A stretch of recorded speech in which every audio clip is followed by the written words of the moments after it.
विगत गुरुवार रानीगंज के एनएसबी रोड स्थित स्कूल मोड़ के पास हुई सड़क दुर्घटना में कार चालक आयुष अग्रवाल बुरी तरह से घायल हो गया।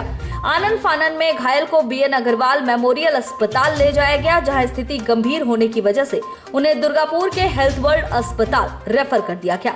यहाँ भी उनकी हालत नाजुक बनी हुई है। सूत्रों से मिली जानकारी के अनुसार आयुष अग्रवाल और उनके 4 दोस्त धनबाद से बाकुड़ा शादी समारोह में शामिल होने के लिए जा रहे थे। इसी दौरान एनएसबी रोड स्थित स्कूल मोड़ के पास एक बस से उनकी सामना सामनी जोरदार टक्कर हो गई। दुर्घटना की वजह से आयुष जहां बुरी तरह से घायल हो गए, वहीं उनके अन्य 3 दोस्तों को भी हल्की फुल्की चोटें आई है। स्थानीय लोगों की तरफ से रानीगंज थाना की पुलिस को खबर दी गई, जिसके बाद घटनास्थल पहुंची पुलिस ने दुर्घटनाग्रस्त गाड़ी और बस को अपने कब्जे में ले लिया। कपड़ा व्यवसायी अजीत कयाल के अनुसार सारी जानकारी हासिल हुई है। अजीत कयाल का कहना है कि आयुष से उनकी पहचान व्यापार की वजह से हुई है।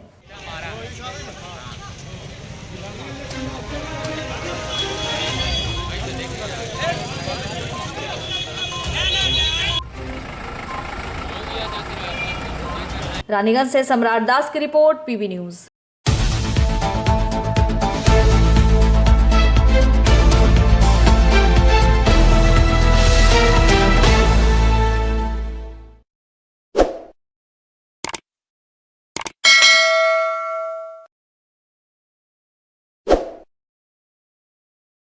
रानीगंज शहर में दिन पर दिन हो रही चोरी ने लोगों के होश उड़ा दिए हैं।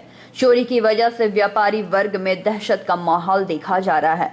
विगत बुधवार भी रानीगंज थाना अंतर्गत एनएसबी रोड के सरौंगी अपार्टमेंट के काटगोला के पास खड़ी एक व्यापारी की कार से 2 लाख रुपए की चोरी हो गई। हालांकि पुलिस ने तत्परता दिखाते हुए सीसीटीवी फुटेज के आधार पर कॉलेज पाड़ा से एक आरोपी सुभाष को गुरुवार हिरासत में लेकर पूछताछ शुरू की है।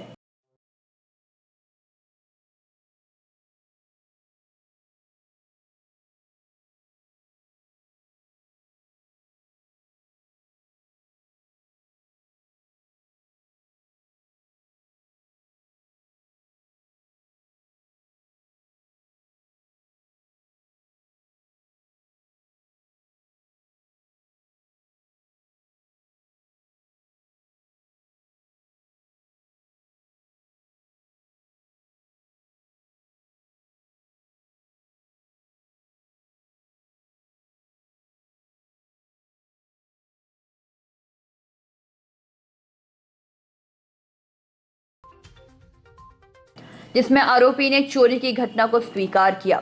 पुलिस ने उसके पास से 1,50,000 रुपए बरामद किए।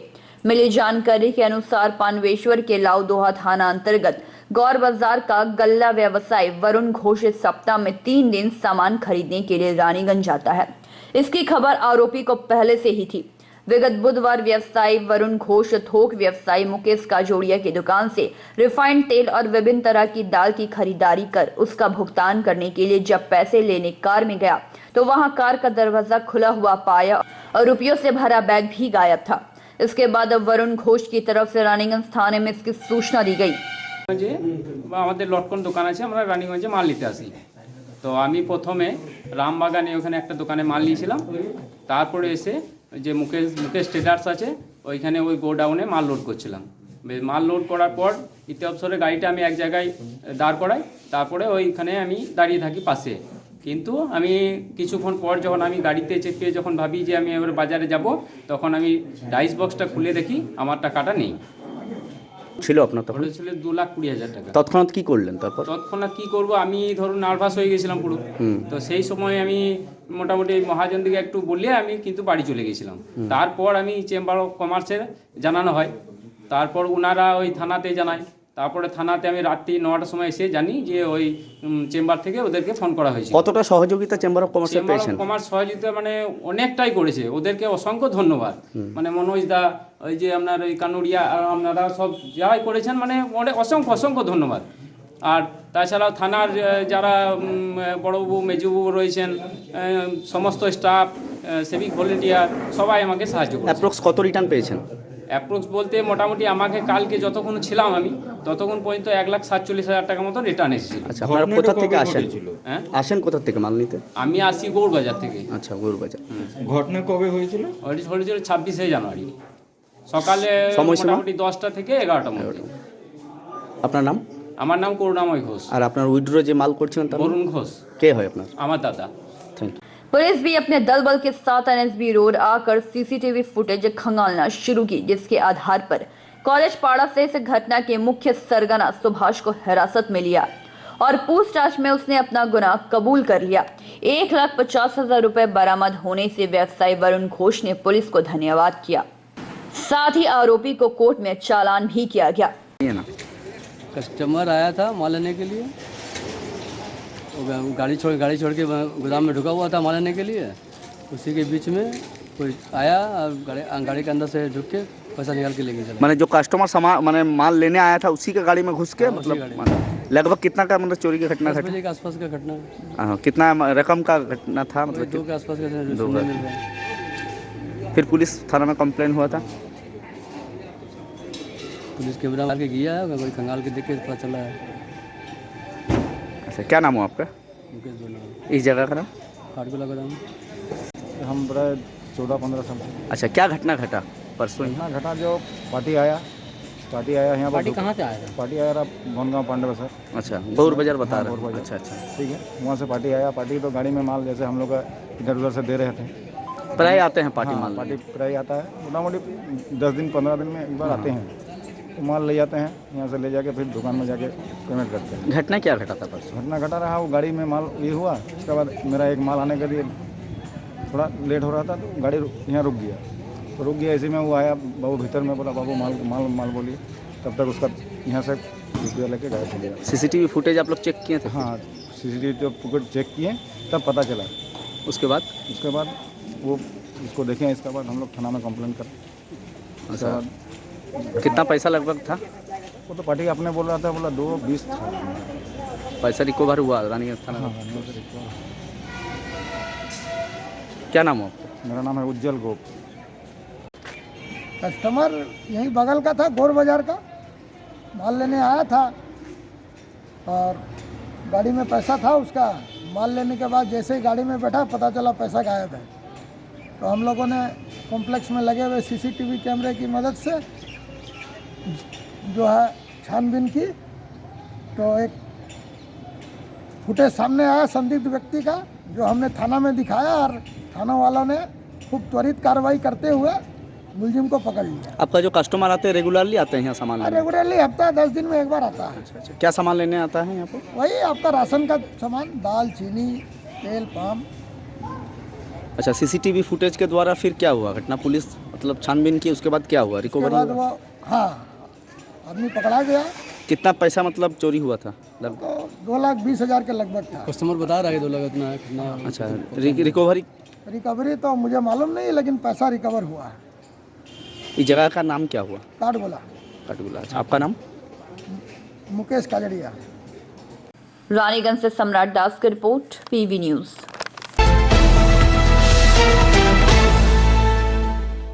आसनसोल नगर निगम की तरफ से हर एक वार्डों में अभियान चलाया जा रहा है, जिसके तहत जगह जगह लगाए गए अवैध बैनर होर्डिंग्स को हटाए जा रहे हैं। रानीगंज शहर में भी बोरो कार्यालय के असिस्टेंट इंजीनियर इंद्रजीत कुनार की देखरेख में रानीगंज शहर के विभिन्न इलाकों में लगाए गए होर्डिंग्स और बैनर को हटाया गया। इस विषय पर असिस्टेंट इंजीनियर इंद्रजीत कुनार का कहना है कि रानीगंज शहर में ऐसे भी जहां तहां तारों का जंजाल बना हुआ है। ऊपर से होर्डिंग और बैनर लगाने से ये कभी भी बिजली के संपर्क में आ सकते हैं और इससे बहुत बड़ी दुर्घटना हो सकती है। आसनसोल नगर निगम की तरफ से लिए गए इस निर्णय के बाद ही रानीगंज शहर में जहां तहां लगाए गए बैनर और होर्डिंग्स को हटाया जा रहा है।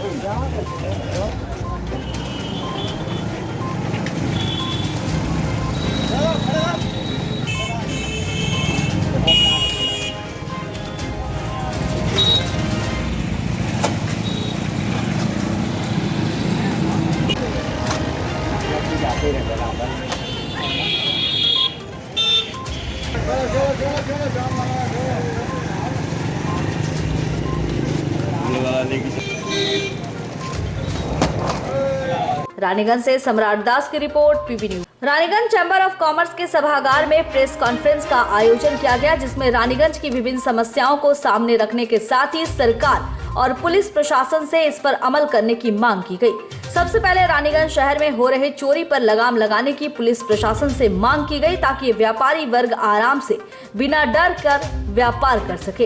रानीगंज चैम्बर ऑफ कॉमर्स के सचिव अरुण भरतिया ने बताया कि रानीगंज चैम्बर ऑफ कॉमर्स की तरफ से SBSTC विभाग को पत्र लिखकर रानीगंज से अंडाल एयरपोर्ट तक स्टेट बस चलाने की मांग की गई है ताकि एयरपोर्ट पहुंचने में किसी को दिक्कत न हो।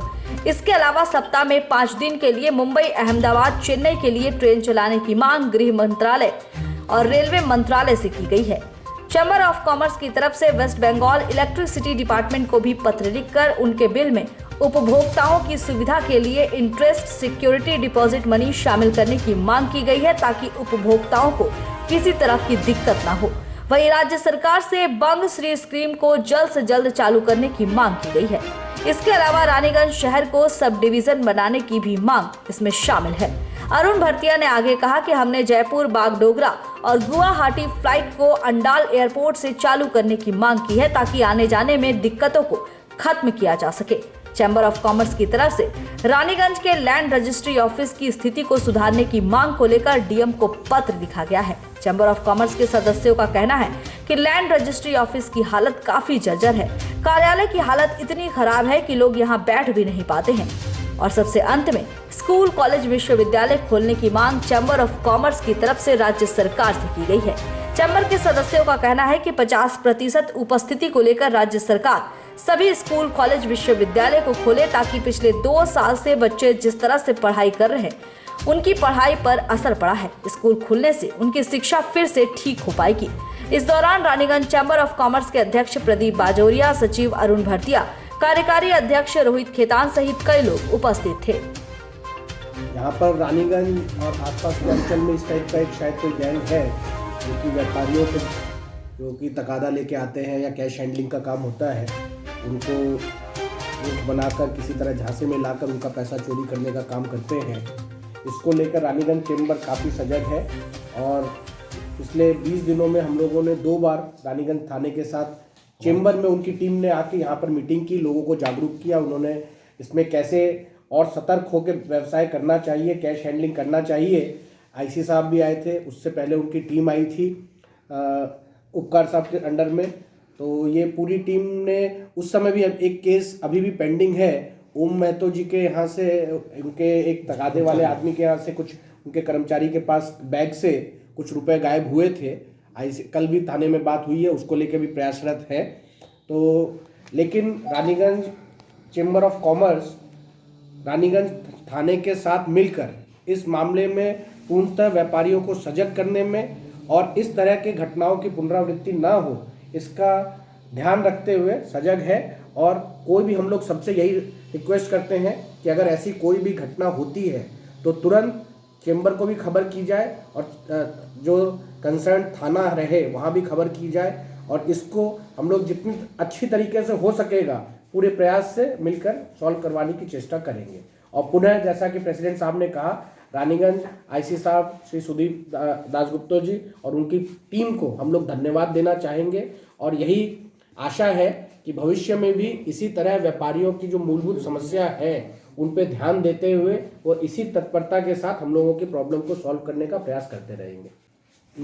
परसों दोपहर को रानीगंज के एनएसबी रोड में एक चोरी की घटना घटी। सरावगी वन के पास में जो काठगोला है उसके भीतर एक लौदौक एक पार्टी ने माल खरीदने के लिए रानीगंज आए थे। उनकी डैशबोर्ड में 2 लाख रुपये रखे हुए थे। वो गाड़ी छोड़कर अपना दुकान में माल खरीदने गए। जब आके पैसा देखे तो पैसा गाड़ी में से गायब था। उसी समय जब उनको खोल के देखे तो पैसा गायब था, तो उनका पैसा चोरी हो गया। फिर उन्होंने वो पूरे सदमे में आ गए। 2-3 घंटे के बाद उन्होंने रानीगंज चैम्बर से संपर्क किया। हमारे ऑर्गेनाइजिंग सेक्रेटरी मनोज केसरी से संपर्क करके वो हम लोगों से पूरी बात बताई, घटनाक्रम की जानकारी मिली। तत्काल हम लोगों ने उनको रानीगंज थाने में जाने का सुझाव दिया कि आप तुरंत रानीगंज थाने में जाके एक FIR करिए। और हम लोगों ने रानीगंज चैम्बर से रानीगंज थाने के आईसी साहब को तुरंत फ़ोन पर खबर दी कि सर ऐसी घटना घटी है और हम लोग उस व्यापारी को आपके पास भेज रहे हैं। तो आईसी साहब ने तुरंत रिस्पॉन्स किया कि तुरंत उनको मेरे पास भेजिए मैं उनका काम चेष्टा करके करवाता हूँ। और आपको ये जानकर बहुत खुशी होगी कि कल दोपहर कोई 12 घंटे के अंदर रानीगंज थाना ने तत्कालीन कार्रवाई करते हुए अपनी सूझबूझ से और अपने एडमिनिस्ट्रेशन के प्रभाव से उस व्यापारी का पैसा रिलीज करा दिया। इसके लिए Raniganj chamber of commerce, Raniganj के आईसी और उनकी पूरी टीम को बहुत बहुत धन्यवाद देती है। हम व्यापारी वर्ग उनको ये आश्वासन देते हैं और हम लोग खुशी जाहिर करते हैं कि जिस तरह से उन्होंने 12 घंटे में उस व्यापारी का पैसा वापस चोरी पैसा चोरी हो गया था उसको वापस निकलवा लिया, और उससे हम लोगों को बहुत खुशी है, व्यापारी वो बहुत खुश है। और हम लोग रानीगंज थाना को बहुत बहुत धन्यवाद देते हैं और पूरे एडमिनिस्ट्रेशन को धन्यवाद देते हैं इसके लिए। अभी से हमारे वर्किंग प्रेसिडेंट रोहित खेतान आपको थोड़ा उपलब्ध नहीं है अंडाल एयरपोर्ट के लिए, इसलिए हमने SBST को लिखा है कि रानीगंज टाउन से काजू नजरुल इस्लाम एयरपोर्ट के लिए एक बस की सुविधा प्रोवाइड की जाए ताकि लोग रानीगंज से आना जाना कर सके। हमने बाई वीकली ट्रेन के लिए भी हमारे railway honourable minister of railways को लिखा है ताकि by weekly express train Mumbai, Ahmedabad और चेन्नई के लिए डेली बेसिस में चलाई जा सके। हमने वेस्ट बंगाल इलेक्ट्रिसिटी बोर्ड को लिखा है कि कई बार उनका इंटरेस्ट और सिक्योरिटी डिपॉजिट उनके स्लिप में दिखाया नहीं जाता है, ताकि हमारे जो भी वेस्ट बंगाल इलेक्ट्रिसिटी के कंज्यूमर्स हैं उनको ये पता चले कि उनका क्या इंटरेस्ट है, उनका क्या सिक्योरिटी डिपॉजिट जमा है, वो हर बिल में रिफ्लेक्ट हो। इसके लिए भी हमने उनको लिखा है। हमने बंगश्री स्कीम जो कि सरकार की तरफ से चलाई जा रही थी, उसकी पेंडिंग सब्सिडी अभी तक बाकी है, उसके लिए भी हमारे रोहित खेतान जी ने सरकार को लिखा है ताकि जल्दी से जल्दी रिलीज की जा सके। हमने मेजिया, मंगलपुर, तेपसी, पांडेश्वर टू मोरग्राम का रिकंस्ट्रक्शन और सरफेसिंग ऑफ NH60 के भी लिए लिखा है एग्जीक्यूटिव इंजीनियर को। आशा करते हैं ऐसा होने से हमारे रानीगंज के बिजनेस को और उपलब्धि मिलेगी। हमने रानीगंज सब डिवीज़न बनाने की जो मांग है उसके लिए भी कंसर्न जितने भी पर्सन हैं सबको लिखा है ताकि रानीगंज को जल्द से जल्द सब डिवीज़न बनाया जा सके। हमने हमारे अनिल वारूवाला जी जो चेयरमैन है बैंकिंग कमेटी, उनके प्रयास से हम लोग फिर से करेंसी चेस्ट जो रानीगंज से उठ के चला गया है उसको फिर से लाने की चेष्टा कर रहे हैं ताकि रानीगंज वासियों को करेंसी की प्रॉब्लम ना हो सके। हम रानीगंज से फ्लाइट की भी डिमांड कर रहे हैं अंडाल से, ताकि जयपुर, बागडोगरा और गुवाहाटी का फ्लाइट दुर्गापुर से रेगुलर बेसिस में चालू कर सके। हमने लैंड रजिस्ट्री ऑफिस जो रानीगंज में है उसके बहुत कंडीशन इतनी ख़राब है कि कोई भी जाता है वो वहाँ बैठ भी नहीं पाता है। उसकी कंडीशन को सुधारने के लिए हमने उसको कहा है DM साहब को, और जल्द ही जल्द हो सकता है इसका कंडीशन का सुधार हो सके। और सबसे बड़ा इशू जो आज के दिन में उठा हुआ है, हमने रीओपनिंग ऑफ स्कूल्स के लिए हमारे education minister government of West Bengal को लिखा है ताकि हमारे बच्चे जो 2 साल से घर में रह के पढ़ाई करना भूल गए हैं और पढ़ नहीं रहे हैं, हमने उनको रिक्वेस्ट किया कि कम से कम 50% अटेंडेंस के साथ स्कूल शुरू की जा सके ताकि हमारे बच्चे का भविष्य सुधर सके। इसकी कॉपी मैं सब आपको देता हूँ, आप भी अपने माध्यम से इसको रिक्वेस्ट कीजिए कंसर्न पर्सन्स को ताकि स्कूल को जल्द से जल्द हमारे एरिया में खोला जा सके और बच्चे का भविष्य फ्यूचर बनाया जा सके। रानीगंज से सम्राट दास की रिपोर्ट, PB न्यूज।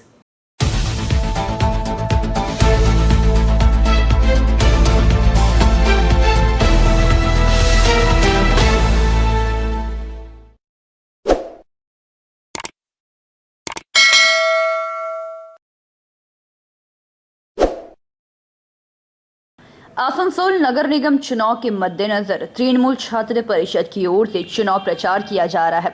ऐसे में आज रानीगंज के 35 नंबर वार्ड में टीएमसी प्रत्याशी अख्तरी खातून के समर्थन में तृणमूल युवा कांग्रेस के जिला अध्यक्ष कौशिक मंडल अख्तरी खातून के साथ पूरे 35 नंबर वार्ड में घूम घूम कर चुनाव प्रचार किए।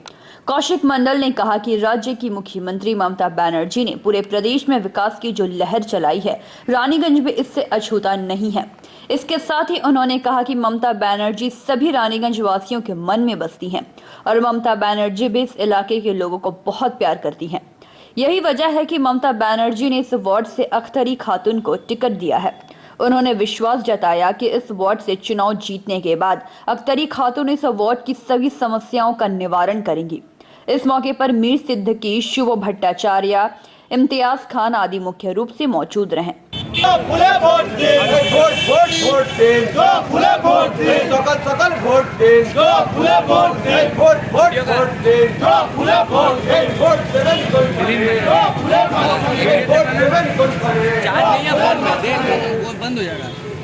नमस्कार आज के 35 नम्बर वार्डर तृणमूल कांग्रेस समर्थित प्रार्थी আক্তারি খাতুন মহাশয়ের সমর্থনে আজকের আমাদের এই পদযাত্রা সাধারণত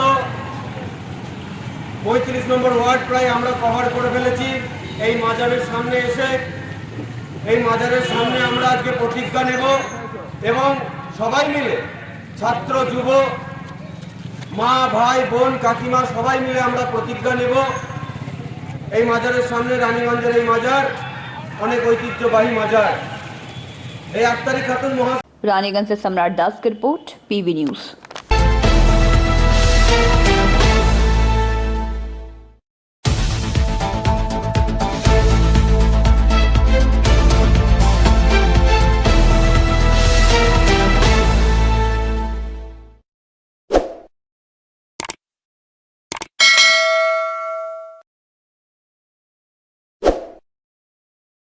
बल्लभपुर पेपर मिल के बाहर एक बार फिर से सीटू की तरफ से विरोध प्रदर्शन किया गया।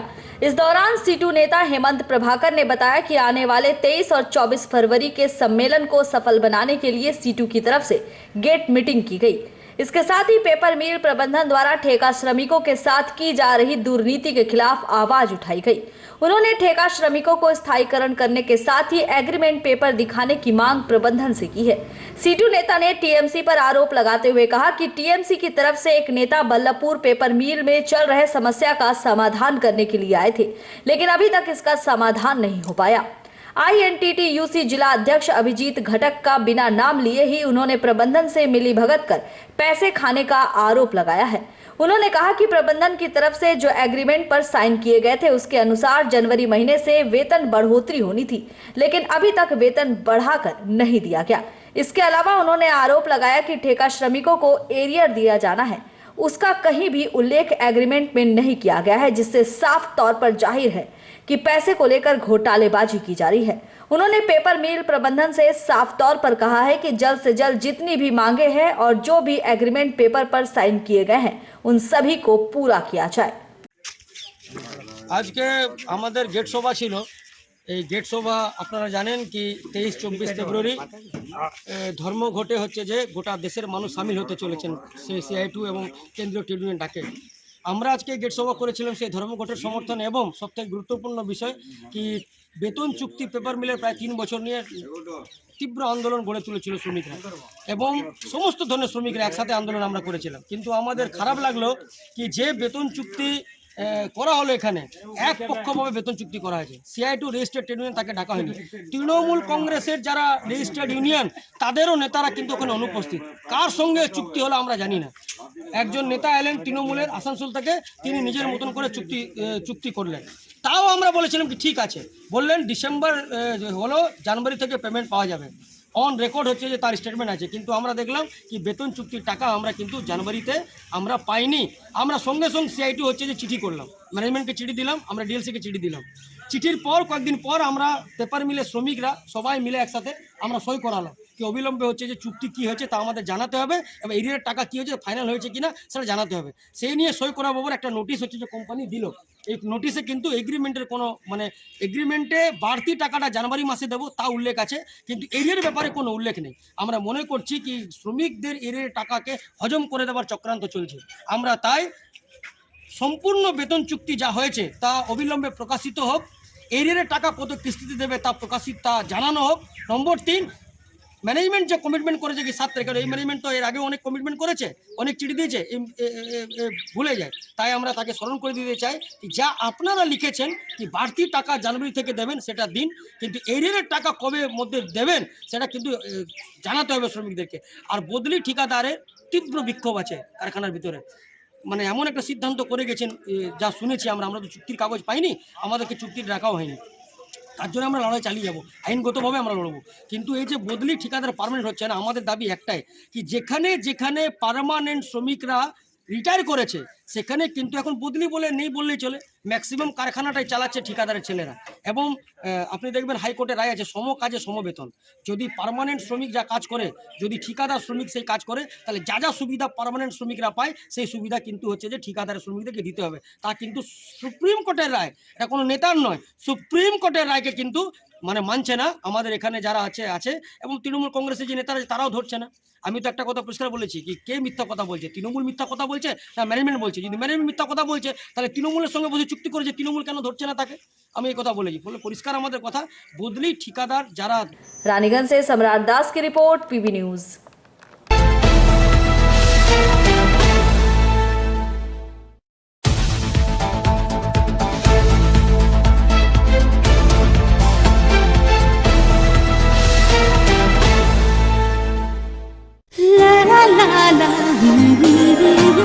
রান্নাঘরে আমি রানী, আসল গুঁড়ো মশলাটা জানি, স্বাদে সুস্বাদু অল্প একটুতেই রান্নায় জাদু, সুগন্ধ সুরুচির বাহারে মনপসন্দ মনপসন্দ মনপসন্দ আহারে মনপসন্দ গোটা ও গুঁড়ো মশলা ঠিক মনে। অ্যাগ্রো ফ্রেশ স্বাদের পাশাপাশি আপনার স্বাস্থ্যের পুষ্টিগুণে সমৃদ্ধ। অ্যাগ্রো ফ্রেশ আটা, ময়দা, সুজি, বেসন, ছাতু ও ডালিয়া। Agro fresh pure, fresh and natural. आपके बेहतर स्वास्थ्य के लिए global diagnostic and health care, inspiring better health. Global लाया है आपके स्वास्थ्य चेकअप पैकेज, जहां उचित मूल्य में आपके पूरे शरीर की जांच की जाएगी। हमारे यहाँ ग्लोबल जनरल हेल्थ चेकअप मात्र 2,799 रुपए में, ग्लोबल कार्डियक हेल्थ चेकअप मात्र 3,799 रुपए में, ग्लोबल फुल बॉडी चेकअप मात्र 3,899 रुपए में, ग्लोबल वेल वुमेन चेकअप मात्र 1,999 रुपए में। We provide super speciality clinic, CT scan, 16 slice, digital X ray, colour Doppler echo, USG, mammography, ECG, TMT, Holter monitoring, ECG, NCV, pathologic microbiology, histopathology, PFT, uroflowmetry, health checkup packages, pharmacy. Our address: Global Diagnostics and Healthcare, inspiring better health. 101 by NSB Road, Post Siarsol, Raniganj, 713358, District Bardhaman. Phone number 0341244580, 24458181, 24458182. Our email address: globalhealthrng@gmail.com. Our website: www.globaldiagnostics.net.in. यहाँ स्थित दवा दुकान में सभी दवाइयों पर 10% की विशेष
बांकुड़ा जिला शासक कार्यालय में 10 सूत्री मांगों को लेकर पश्चिम बंगाल सरकारी कर्मचारी यूनियन के कर्मी विरोध प्रदर्शन किए।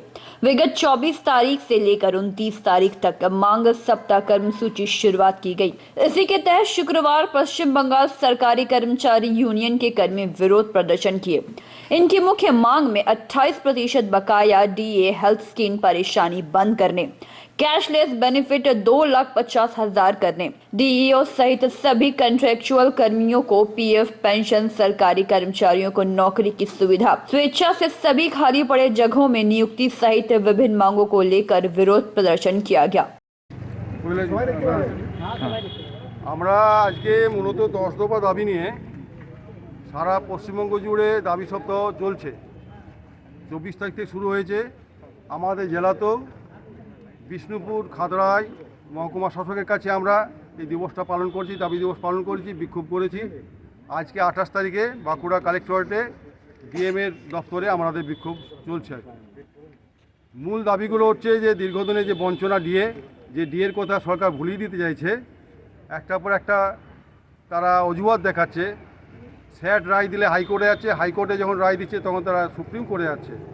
বলে আমরা বলছি কর্মচারীদের যে ন্যায্য অধিকার, এটা টালবাহানা না করে বকেয়া সহ অবিলম্বে এই 28% দিয়ে প্রদান করতে। সাথে সাথে অনেক কর্মচারী এখানে আছেন, অস্থায়ী কর্মচারী আছেন যাদের মাইনে আজ 1 বছরও বাড়েনি, অথচ মূল্যবৃদ্ধি হচ্ছে ব্যাপকভাবে। তাদের আমরা মজুরি বৃদ্ধি আর সাথে সাথে তাদের রিটায়ারমেন্টের পরে PF এবং পেনশনটা, বিশেষ করে পেনশন এখন যে প্রভিশন আছে 3 লাখ টাকা নিয়ে তাদেরকে বসে যেতে হয়। বলে আমরা চাইছি তাদের বেঁচে থাকার মতো একটা পেনশন প্রদান করুক। মৃত বা অক্ষম কর্মচারী যারা আছে হবেন, সেই কর্মচারীর পোস্টে যাদের চাকরি হয় সেই ব্যবস্থা সরকার করুক। আর ট্যাক্স কালেক্টর যারা আছেন বিভিন্ন পঞ্চায়েতে কাজ করছেন, তারা মাত্র 750 টাকা কাজ করে আছেন এখনও। তো তাদের ন্যূনতম 10,000 টাকা আমরা মজুরি দাবি করছি, তাদেরও স্থায়ীকরণটা আমরা দাবি করছি। এর সাথে সাথে হেলথ স্কিম নিয়ে কিছু দাবি আছে। আমরা চাইছি যে সরকারি ক্ষেত্রে যারা কাজ করছে এজেন্সির মাধ্যমে, সেই এজেন্সি প্রথা যে তুলে দেওয়া হয়, এরকম 10 দফা দাবিতে আমাদের বিক্ষোভ চলছে। যদি না এই দাবি মানা হয় আগামী দিনে কী করব? আগামী দিনে আমরা আন্দোলন চলছেই, আমরা আরও কর্মচারীদের সংগঠিত করে আরও বৃহত্তর আন্দোলন যাব। আমরা অবস্থান বিক্ষোভ এটা চলতেই থাকবে। প্রয়োজনে আমরা পেন ডাউন স্ট্রাইক বা স্ট্রাইকের দিকে যাব। ডিএ যে বঞ্চনা, কর্মচারীদের যে স্থায়ীকরণ নিয়ে যে ভোগান্তি চলছে, এটা কর্মচারীরা মেনে নেবে না। बांकुड़ा से अनुप राय की रिपोर्ट, PV न्यूज।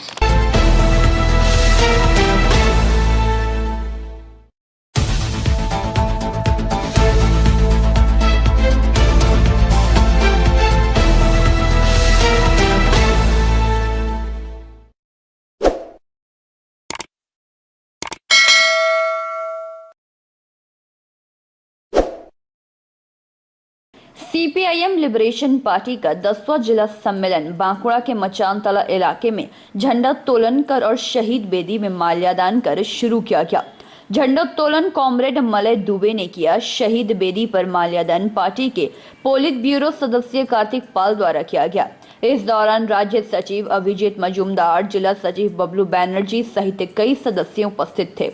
इस सम्मेलन में किसानों को सही मूल्य देने, बेकार युवकों को नौकरी देने और आदिवासियों को जमीन का पट्टा प्रदान करने सहित कोरोना काल में जिन लोगों ने अपनी नौकरी खोई है उन्हें आर्थिक सहायता प्रदान करने सहित स्कूल कॉलेज खोलने की मांग की गई।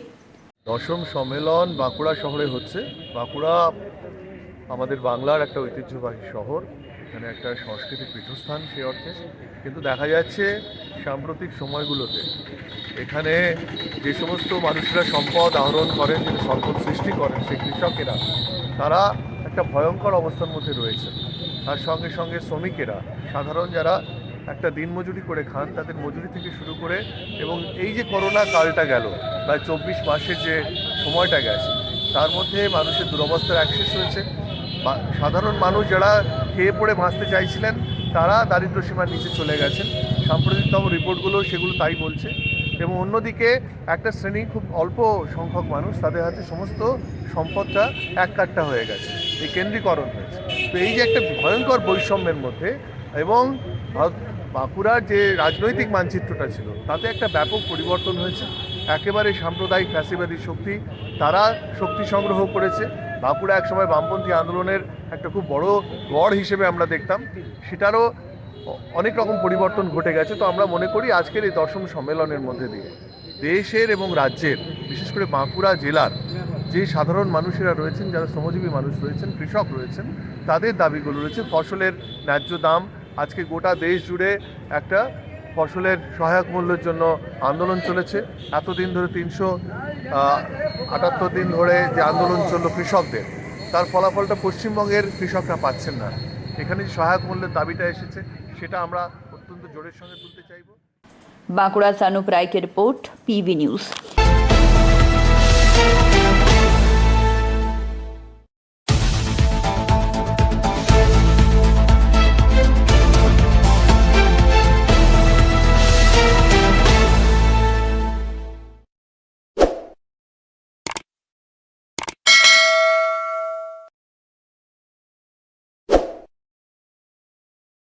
सोनपुर बाजारी पैंच में पुनर्वासन की मांग को लेकर सोनपुर बाजारी के ग्रामीणों ने गुरुवार को पैंच का परिवहन रोककर घंटों प्रदर्शन किया। इस आंदोलन के बाद पैंच कर्मियों में हड़कंप सा मच गया। घटनास्थल पर पानवेश्वर थाने की पुलिस पहुंचकर ग्रामीणों और प्रबंधक के बीच मध्यस्थता के बाद आंदोलन समाप्त करवाई।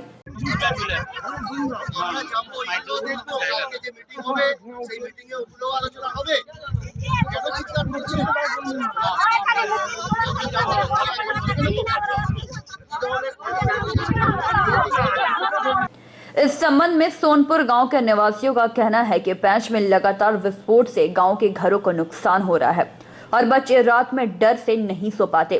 कई घरों में दरारें आ गई हैं। निवासियों को डर था कि किसी भी समय एक बड़ी आपदा हो सकती है। उन्होंने यह भी कहा कि अधिकारियों ने पैंच बनाने के दौरान पुनर्वासन का वादा किया था, लेकिन अब तक कुछ नहीं हुआ।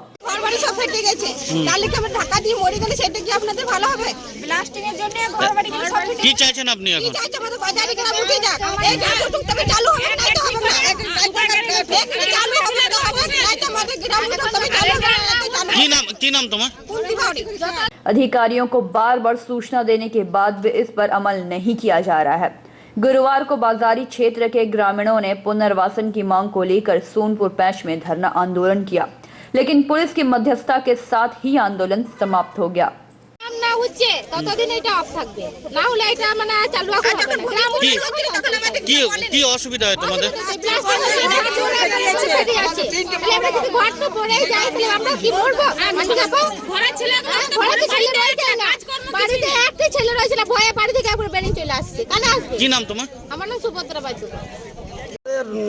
আমাদের গ্রামটাকে উঠানোর জন্য, পুনর্বাসন দেওয়ার জন্য।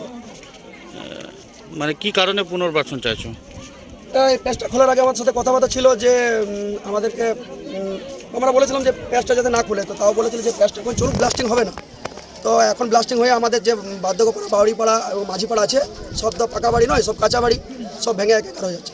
কত পরিবার আছে ওখানে মোটামুটি? আমাদের বাড়িপাড়া, বার্ধক্যপাড়া নিয়ে ওই 200, 2 থেকে 300 পরিবারে বসবাস। তোমরা কি চাইছো এখন? আমাদের পুনর্বাসন চাই। যদি তোমাদের কথা যদি না মানা হয় তাহলে তোমরা কি করবে? আমরা এরকম দিনের পর দিন অবরোধ করে যাবো। কখন থেকে শুরু করেছো এই বিক্ষোভ? আমরা কাল রাতে একবার এসেছিলাম, আমাদেরকে বোঝানো হচ্ছে আমরা এসেছি। এবার কাল রাতে আমরা মেয়ে ছিল আসেনি, এবারে এখন গ্রামের সব মেয়ে ছিল বা 3টে পাড়ার সব ছেলে মেয়ে বাচ্চাও বলছে। তো এই ইসিএল এর লোকজন এসছে, কি বলছে এখন? এনারা বলছে আমাদের যে ওইখানে যে 6 জন চলুন মিটিং করুন, কিন্তু যে 6 জনকে পাঠাচ্ছে তারা লঙ্কা যে রাবণ হয়ে যাচ্ছে। আমরা চাইছি যা হবে সবাইকে সাথে হবে। আচ্ছা, কি নাম তোমার? আমার নাম सूरज भारी। पानवेश्वर से मंथन पासवान की रिपोर्ट, पीवी न्यूज।